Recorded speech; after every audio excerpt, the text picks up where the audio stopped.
Salut à tous, aujourd'hui je vais vous parler d'une méthode de renforcement, la musculation en course à pied.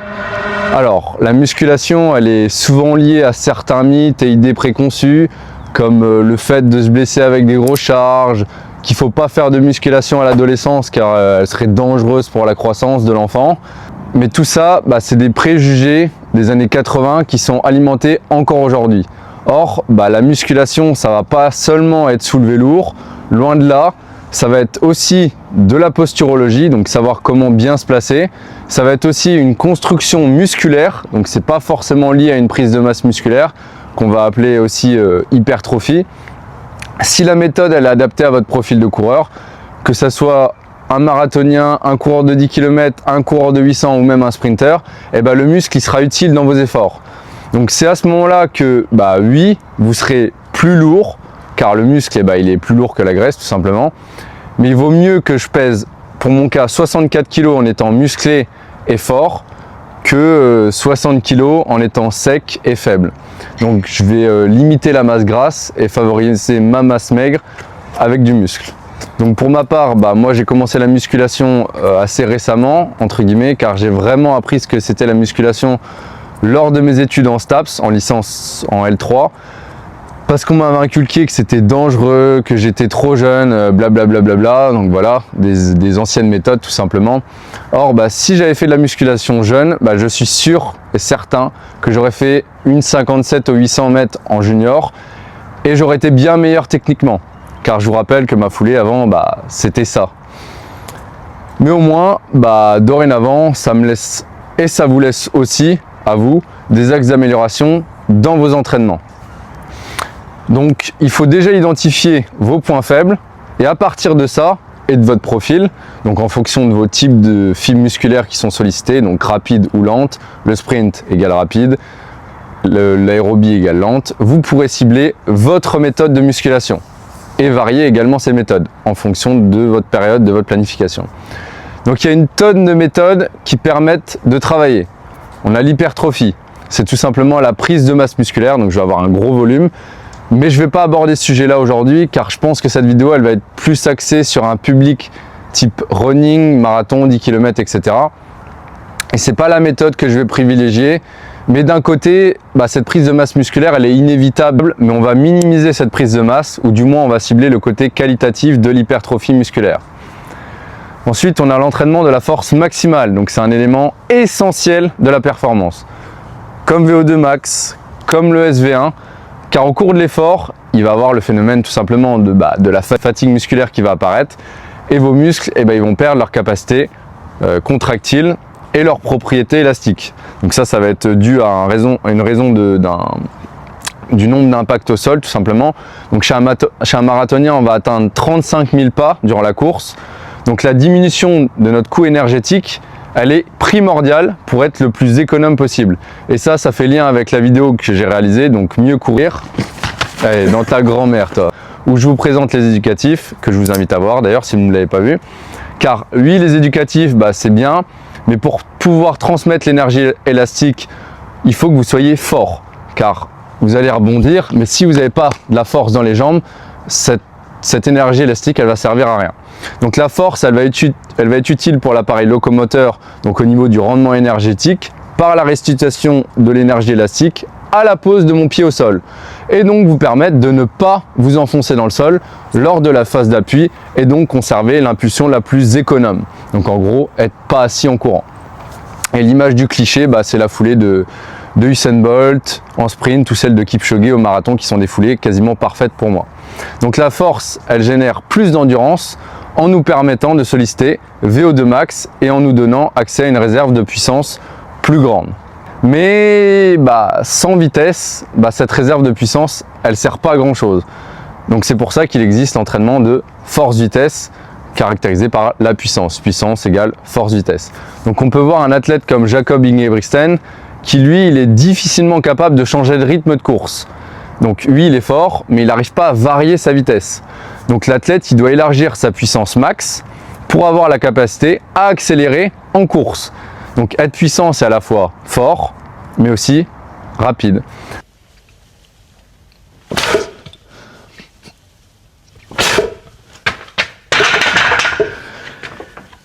Donc, comme vous pouvez le voir, c'est pas parce que je fais 64 kg, que je suis spécialisé sur des distances longues comme le semi-marathon, que je suis pas capable de soulever plus de 100 kg au squat et de faire moins de 12 secondes au 100 mètres. Donc là, on est sur l'aspect force, soulever lourd, et l'aspect vitesse, courir vite sur des courtes distances. Donc il faut travailler ces deux paramètres en musculation ou en course à pied. Donc là, le facteur vitesse en course, il peut se travailler lors des sessions de sprint avec des vite-lents vite par exemple. Et la force, elle peut se travailler avec des côtes, tout simplement. On va retrouver également l'entraînement d'endurance de force-vitesse ou l'entraînement d'endurance de puissance. Donc ça va être une méthode pour les athlètes qui ont besoin de générer une haute puissance musculaire sur une durée qui va être assez élevée, entre guillemets, comme le 800 mètres. Mais avant de travailler ça, pour moi, il faut déjà travailler la force, puis la puissance, donc la force-vitesse, et ensuite l'endurance de puissance. Il faut y aller crescendo. Et enfin, la dernière méthode, ça va être l'entraînement en force-endurance, où on cherche des adaptations de type aérobie, afin d'obtenir un meilleur apport et une meilleure utilisation en oxygène, qui va être caractérisée par l'augmentation des mitochondries, de la capillarisation, et une légère hypertrophie des fibres de type 1, donc les fibres lentes. Donc ce travail-là, il peut s'apparenter à la vidéo que j'ai réalisée, renforcement du coureur, que je vous invite à voir également. Et là, vous allez me dire, ok, c'est cette méthode de force-endurance que je dois faire. Je suis un coureur de longue distance, je fais du marathon, je fais du semi. Donc moi, je suis un coureur d'endurance, donc je dois travailler mon endurance en musculation. Mais non, parce que notre endurance musculaire, en fait, on la stimule déjà tout au long de l'année, en courant justement. Donc avec des sorties longues, etc. Donc ça va être spécifique à la course. Donc selon moi, il n'est pas nécessaire de stimuler à nouveau en musculation l'endurance musculaire. Donc vous pouvez tout de même inclure en fin de séance une méthode de force-endurance que je vous présenterai dans la vidéo, car d'après certaines études, on a un meilleur gain en force en incluant cette méthode pour conclure la séance. Bon, voilà pour la partie théorique. J'espère déjà que je vous ai convaincu. Maintenant, on va passer à la partie pratique en salle de muscu, où je vais vous montrer 2 à 3 méthodes d'entraînement que j'utilise en musculation dans ma prépa semi-marathon. Vous me suivez? Et surtout, avant de commencer la séance, on n'oublie pas un échauffement complet, parce que la muscu, c'est comme avant une séance de course à pied. Si vous commencez votre séance à froid, vous allez vous blesser. La muscu, c'est des grosses intensités, c'est une séance d'intensité, donc il faut bien s'échauffer, il faut préparer vos muscles à l'effort, aux charges lourdes, et préparer votre cerveau, préparer votre système nerveux à être le plus réactif possible sur les exercices d'explosivité par exemple. Donc, on peut procéder au même exo de mobilité que je vous proposais dans ma vidéo bien s'échauffer en course à pied. Donc 10 reps par jambe. Des exercices de mobilité au niveau du placement du bassin qui va être très important sur chaque exo, surtout avec des charges lourdes. Car la muscu, c'est vraiment comme la course à pied, de la technique. Il ne faut pas avoir n'importe quel placement, sinon on peut se blesser, on peut moins être efficient sur certains mouvements. On peut reprendre également tout ce qui va être étirement balistique.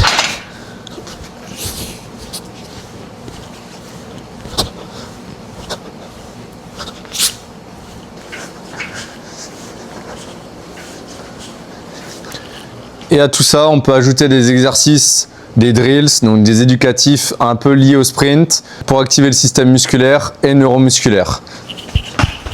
Donc on va y aller progressivement et on va aller de plus en plus vite.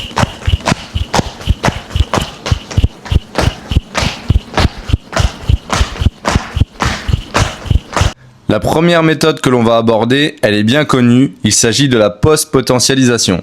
Donc c'est un entraînement en super série, comme la méthode bulgare. On va donc devoir enchaîner 2 exercices. Un exercice dit traditionnel qu'on peut voir à l'écran, suivi d'un exercice dit de potentialisation.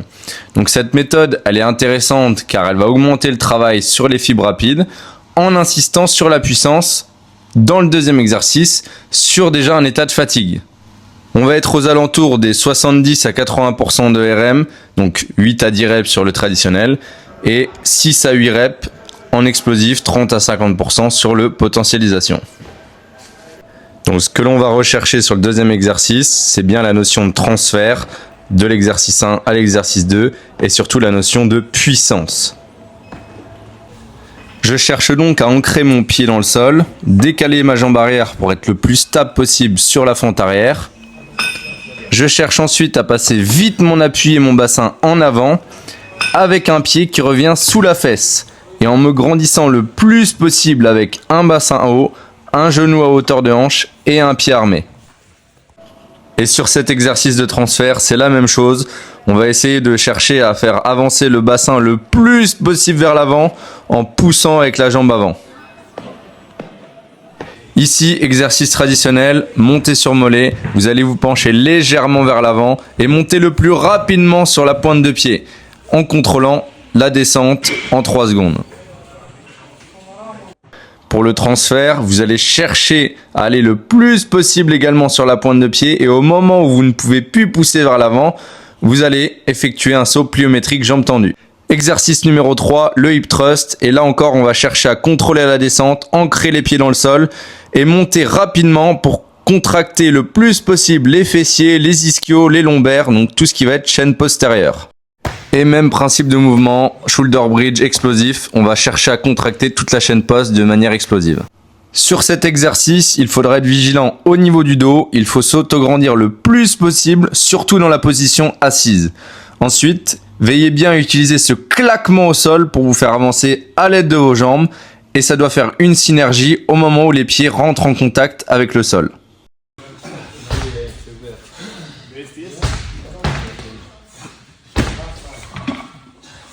Et sur ce transfert, on reproduit exactement le même mouvement, sauf qu'on va chercher à sauter pour aller le plus loin possible, en minimisant la flexion de genou, toujours dans le but de faire avancer son bassin, donc pour répondre à une contrainte de la course. Et n'hésitez pas surtout à vous servir de vos bras pour aller encore plus loin. Sur la deuxième méthode, c'est une super méthode entre guillemets qui est très exigeante sur le plan musculaire et neurologique. On va enchaîner 4 exercices. Un exercice en excentrique très lourd, donc 100 à 110% sur 2 à 3 reps. Ensuite, j'enchaîne avec un exercice explosif, donc squat jump sur une petite charge de 20 à 30%, 6 reps.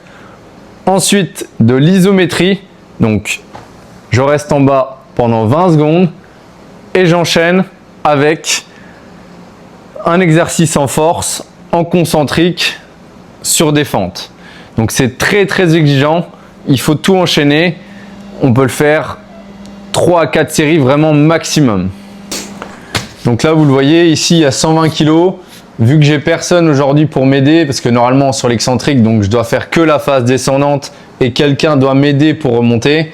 Bon malheureusement aujourd'hui je suis tout seul, donc je suis obligé de me démerder. Donc j'ai réduit la charge, même si c'est une grosse charge pour moi, 120, je vais faire au mieux. Hein.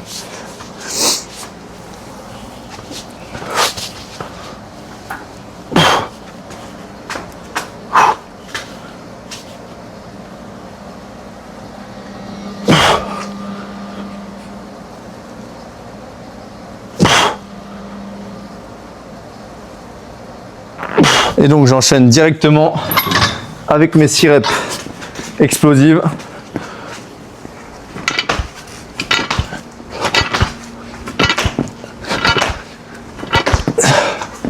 Et j'enchaîne direct, pareil, avec l'isométrie. Donc l'isométrie, c'est ça, c'est rester 20 secondes le cul en bas. Et je peux vous dire que 20 secondes, bah là ça paraît long. On va dire que c'est que, allez, c'est 150 mètres à bloc.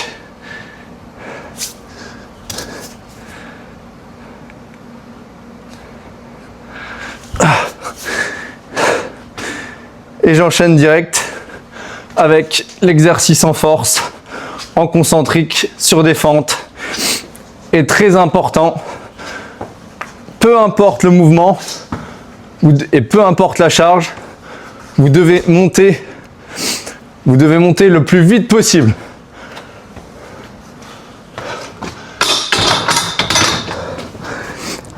Quand je vous dis qu'il faut monter le plus vite possible, que vous ayez 20 kg ou 100 kg, l'intention que vous devez mettre dans la remontée de chaque barre, peu importe la méthode, c'est vous pouvez faire la phase là, excentrique lentement, mais la phase où vous allez remonter, c'est toujours paf, Je dois être explosif sur cette remontée. Imaginez que vous avez un capteur et vous devez faire monter le plus vite possible la barre vers le haut.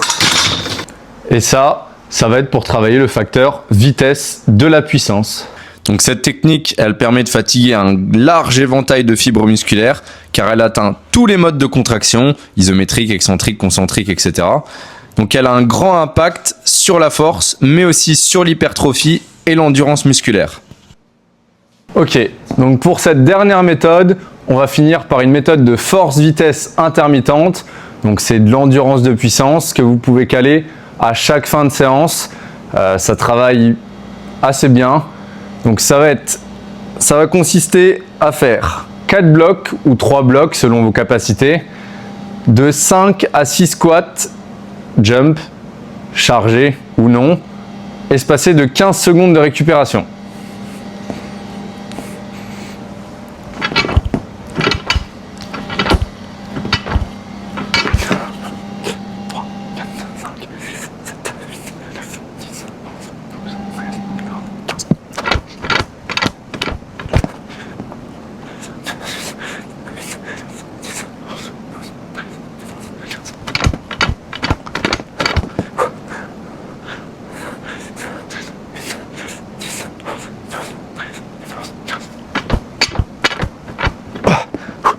Et il y a un petit détail dont je n'ai pas parlé, c'est l'aspect chaussures.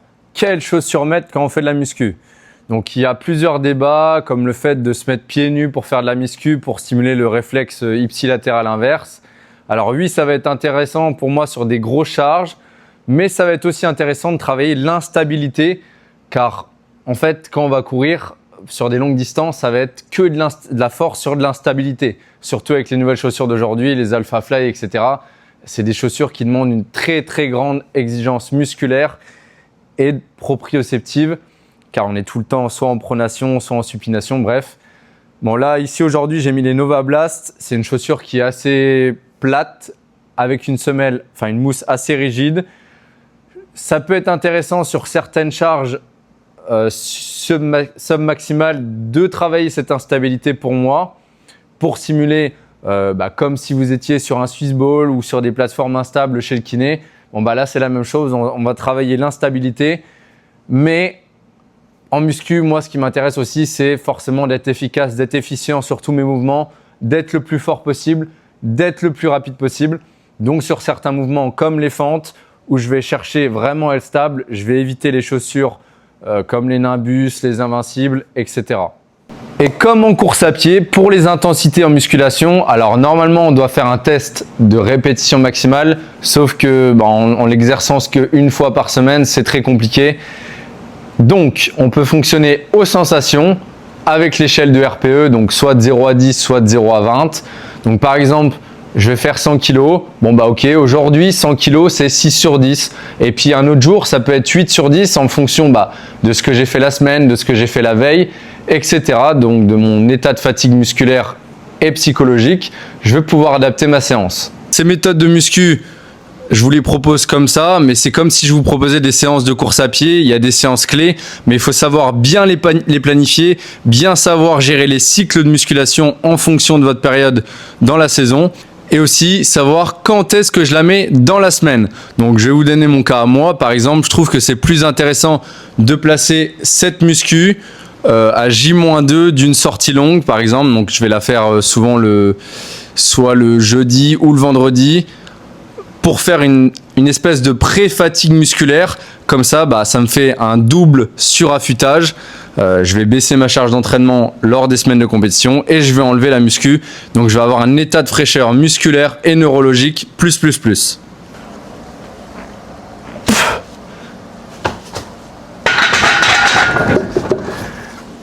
Donc voilà, merci à tous d'avoir suivi la vidéo. N'hésitez pas si vous avez des questions dans l'espace commentaire à les poser, j'y répondrai avec plaisir.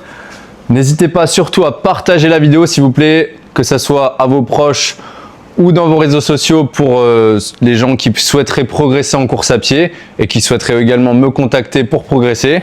N'hésitez pas non plus à vous abonner à mon Instagram, à mon TikTok. Je mets régulièrement des exercices innovants entre guillemets, donc que ce soit sur du circuit training, donc sans poids de corps, des exercices de musculation, mes séances clés, etc. Donc n'hésitez pas à vous abonner à mes 2 Instagram et à mon compte TikTok. Et on se retrouve très vite. Prochaine course le 23 février au 10 km de Cannes. D'ailleurs, si vous êtes cannois ou niçois, j'ai besoin de quelqu'un pour filmer quelques séquences de ma course. Donc si vous êtes dispo, n'hésitez pas à me faire signe. Salut!